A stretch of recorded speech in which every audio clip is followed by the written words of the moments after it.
صحیح بخاری حدیث نمبر 65۔ رسول اللہ صلی اللہ علیہ وسلم نے کسی بادشاہ کے نام دعوت اسلام دینے کے لیے خط لکھا یا لکھنے کا ارادہ کیا تو آپ صلی اللہ علیہ وسلم سے کہا گیا کہ وہ بغیر مہر کے خط نہیں پڑھتے، یعنی وہ بے مہر کے خط کو پسند نہیں سمجھتے۔ تب آپ صلی اللہ علیہ وسلم نے چاندی کی انگوٹھی بنوائی جس میں محمد رسول اللہ کندہ تھا۔ گویا میں آج بھی آپ صلی اللہ علیہ وسلم کے ہاتھ میں اس کی سفیدی دیکھ رہا ہوں۔ راوی حدیث کہتے ہیں کہ میں نے قتادہ سے پوچھا کہ یہ کس نے کہا کہ اس پر محمد رسول اللہ کندہ تھا؟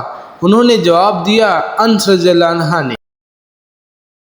ابو الحسن محمد بن مقاتل نے بیان کیا، ان سے عبداللہ نے، انہیں شعبہ نے قتادہ سے خبر دی، وہ انس بن مالک رضی اللہ عنہ سے روایت کرتے ہیں۔